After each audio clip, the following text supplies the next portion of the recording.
Hi friends, welcome back to Mahitej. ఈరోజు ఈ వీడియోలో మోతీచూర్ లడ్డుని ఎలా చేయాలో చూపిస్తున్నాను. ఈ లడ్డు చాలా టేస్టీగా ఎలా చేయాలో చూద్దాం. ఫస్ట్ టైం మా ఛానల్ చూసేవాళ్ళు తప్పకుండా లైక్ చేసి సబ్స్క్రైబ్ చేయండి ఫ్రెండ్స్. వీడియోలోకి అయితే ఇప్పుడు వెళ్ళిపోదాం. బూందీని తయారు చేయడానికి 2 గ్లాసుల శనగపిండిని తీసుకుని బాగా జల్లించుకోవాలి. జల్లించగా వచ్చిన బరకపిండిని తీసివేసుకుని ఒక 1/2 టీ స్పూన్ సోడా ఉప్పు, ఒక చిటికెడు ఉప్పు వేసుకొని గ్లాస్ వాటర్ తీసుకొని కొంచెం కొంచెం పోసుకుంటూ కలుపుకోవాలి. మరీ పలుచగా ఉండకూడదు, మరీ చిక్కగా కూడా ఉండకూడదు. నాకైతే గ్లాసున్నర నీళ్లు పట్టినాయండి. ఈ పిండి ఉండలు లేకుండా బాగా కలుపుకోవాలి. కలుపుకున్నటువంటి పిండి వీడియోలో చూపించిన విధంగా ఉండాలి. స్టవ్ వెలిగించి నూనె పోసుకొని నూనె వేడైన తర్వాత బూందీ గంటతోటి కొంచెం కొంచెం పిండిని గ్లాస్తో వేసుకొని ఇలా మునివేళ్లతోటి కదిలించాలి. అప్పుడు బూందీ గుండ్రంగా వస్తుంది. బూందీని క్రిస్పీగా అయ్యే వరకు ఉంచకుండా మెత్తగా ఉన్నప్పుడే తీసుకోవాలి. ఇప్పుడైతే ఇవి తీసేస్తున్నాను. ఎలా ఉన్నాయో ఒకసారి చూద్దామండి. చూడండి, మెత్తగానే ఉన్నాయి. మిగిలిన పిండి అంతా ఇదే విధంగా బూందీని వేసుకోవాలి. బూందీ గంట లేని వారు వడగిన్నెలోనైనా వేసుకోవచ్చు, లేదంటే చిన్న హోల్స్ ఉన్న గరిటెతోనైనా వేసుకోవచ్చు. బూందీ చేసుకోవడం అంతా అయిపోయిన తర్వాత ఫ్యాన్ కింద పెట్టుకుని చల్లారబెట్టుకోవాలి.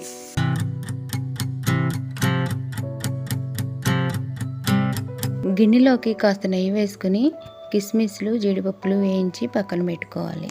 స్టవ్ వెలిగించుకొని ఒక గిన్నెలోకి 2 గ్లాసులు పంచదార, 1 గ్లాసు వాటర్ వేసుకొని పంచదార కరిగే వరకు కరిగించుకోవాలి. ఈలోగా మిక్సీలోకి బూందీని వేసుకుని ఒకసారి గ్రైండ్ చేసుకుందాం. మోతీచూర్ లడ్డుకి లావుగా ఉండకూడదు, బూందీ బాగా సన్నగా ఉండాలి. అందుకని మెత్తగా మిక్సీకి పట్టుకోకుండా కొంచెం కరుకుగా వేసుకోవాలి. బూందీ వీడియోలో చూపిస్తున్న విధంగా ఉండాలి, సన్నగా ఉండాలి. ఇప్పుడు పాకం రెడీ అయిందో లేదో చూద్దాము. పాకం అయితే తీగ పాకం లాగా ఉంటే సరిపోతుందండి. ఉండగా వచ్చినట్టయితే పాకం ముదిరిపోతుంది. పాకంలో కొంచెం ఫుడ్ కలర్ అయితే వేస్తున్నాను. మీకు ఇష్టం లేకపోతే స్కిప్ చేయండి. ఇప్పుడు కొంచెం ఇలాచీ పౌడర్ని, పచ్చకర్పూరాన్ని కూడా ఈ పాకంలో వేసుకుని బాగా కలుపుకొని మనం మిక్సీలో వేసుకున్న బూందీని ఈ పాకం గిన్నెలో వేసి బాగా కలుపుకోవాలి. ఇలా 5 నిమిషాలు కలుపుతూ ఉన్నప్పుడు ఈ మిశ్రమం దగ్గరకు పడుతుంది. అప్పుడు వేయించి పెట్టుకున్న జీడిపప్పులు, కిస్మిస్లు, నెయ్యి వేసుకొని బాగా కలుపుకోవాలి. ఇప్పుడు స్టవ్ ఆఫ్ చేసుకుని ఈ మిశ్రమాన్ని చల్లారనివ్వాలి.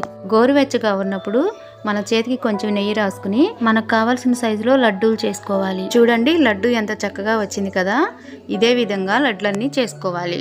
లడ్డూని చేసేటప్పుడు ఒక జీడిపప్పును తీసుకొని కొంచెం ఉండ పిసికిన తర్వాత మళ్ళీ అలా చేతిలో పెట్టుకొని చేయండి. జీడిపప్పు పైకి బాగా కనిపిస్తుంది. చూశారు కదండి, మోతీచూర్ లడ్డు చేయడం ఎంత సింపుల్గా ఉంది కదా. చూస్తుంటేనే తినాలనిపిస్తుంది కదా. 2 గ్లాసుల శనగపిండికి 25 లడ్లు వచ్చాయండి. మీరు కూడా లడ్లు ట్రై చేసి మీకు ఎలా వచ్చిందో మాకు కామెంట్స్లో చెప్పండి. మీకు ఈ వీడియో నచ్చినట్లయితే లైక్ చేయండి, షేర్ చేయండి, సబ్స్క్రైబ్ చేయండి. Thank you friends.